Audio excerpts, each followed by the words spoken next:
49 fertility centre మీకు అందిస్తుంది కేవలం 899 రూపాయలకి ఫర్టిలిటీ అసెస్మెంట్ ప్యాకేజ్. విదేశాల్లో ఉంటూ నీచమైన వీడియోలు పెట్టే అన్వేష్ అనే వ్యక్తి తెలిసిందే కదా అందరికీ, యూట్యూబర్. తనకి 2 యూట్యూబ్ ఛానళ్ళు, 2 ఇన్స్టాగ్రామ్ అకౌంట్లు ఉంటాయి. ఇటీవల ఒకటి పోయిందని, ఉందని, లేదని ఏదేదో డ్రామా అయితే నడిచింది. సరే ఉండినా ఊడినా మనకు అనవసరం ఆ గురించి. అసలు విషయం ఏంటంటే చాలామంది ఎప్పటి నుంచో ఎదురు చూస్తున్నట్టు ఇతన్ని ఎప్పుడు అరెస్ట్ చేస్తారు అని ఎదురు చూస్తున్నారు కదా. వాళ్ళందరికీ ఒక మంచి వార్తనే చెప్పుకోవాలి.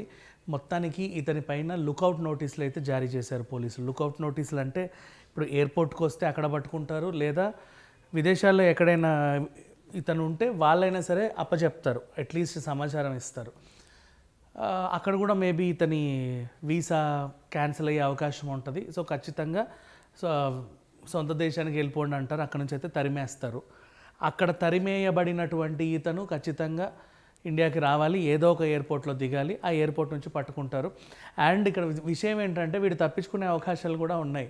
అసలు విషయంలోకి వస్తే ఈ అన్వేషణ ఆయన ఇంతకుముందు ఈ నేవల్ పెద్ద పెద్ద క్రూజ్ షిప్స్ ఉంటాయి కదా, దాంట్లో హౌస్ కీపింగ్ పని చేసేవాడు. సో ఇట్లా సీ రూట్ ద్వారా కంట్రీలోకి ఎలా రావచ్చు అనే అంశాలు ఇతనిలో పుష్కలంగా ఉంటాయి, తెలుసు ఇతనికి. మేబీ చెప్పలేం కదా, ఇప్పుడు ఎక్కడైనా క్రూజ్ షిప్ సడన్గా ఆగిపోయినా అక్కడ నుంచి వేరే సపరేట్ బోటు తీసుకొని ఇంకేటో అంటే మనకి కోస్టల్ ఏరియా చాలా ఉంది ఇండియాకి చూసుకుంటే. ఆంధ్రప్రదేశ్కి నెల్లూరు పోర్టుకి రావచ్చు, లేకపోతే వైజాగ్ పోర్టుకు రావచ్చు, లేకపోతే ఇంకెక్కడైనా పుదుచ్చేరికి వెళ్ళొచ్చు, గోవా వెళ్ళొచ్చు. ఇట్లా డిఫరెంట్ రూట్స్లలో తను వెళ్ళగలడు. అతనికి తెలుసు, ఐడియా ఉంది. అంటే ప్రపంచ నలుమూలలో ఇట్లాంటి రూట్స్ అన్నీ మనకు కొట్టిన పిండి అన్నమాట. సో మీరు ఎయిర్పోర్ట్లోనే వెతుకుతారు చాలామంది. ఇట్లా సీ రూట్స్లో కూడా వచ్చే అవకాశం అయితే ఉంది. ఎవరికైనా కనిపిస్తే అప్పచెప్పొచ్చు, ఎట్లా తెలిసిన మొహమే కదా, పెద్ద విషయమే ఉంది. లేదా మారువేషంలో తిరిగినా ఆశ్చర్యం లేదు. సరే ఏదేమైనా లుకౌట్ నోటీసులు అయితే జారీ చేశాడు. ఇతను వీసా క్యాన్సిల్ అయిపోతుంది. ఏ దేశంలో ఉన్నా కూడా వాళ్ళు ఖచ్చితంగా సొంత దేశానికి వెళ్ళమనే చెప్తారు.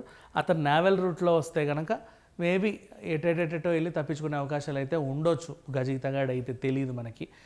ప్రజెంట్ అయితే ఎక్కడా ఉండే అవకాశం అయితే లేదు. తను వేరే ఎక్కడన్నా దేశాల్లో ఉండాలనుకున్నా, ఇంకెక్కడన్నా ఏదన్నా ఐలాండ్, సీక్రెట్ ఐలాండ్లో ఉండాలనుకున్నా, ఇక తన ఆర్థిక స్తోమతను బట్టి ఎన్నాళ్ళు ఉంటాడు. ఆ తర్వాత డబ్బులు ఖర్చు అయిపోతే అప్పుడు వస్తాడు.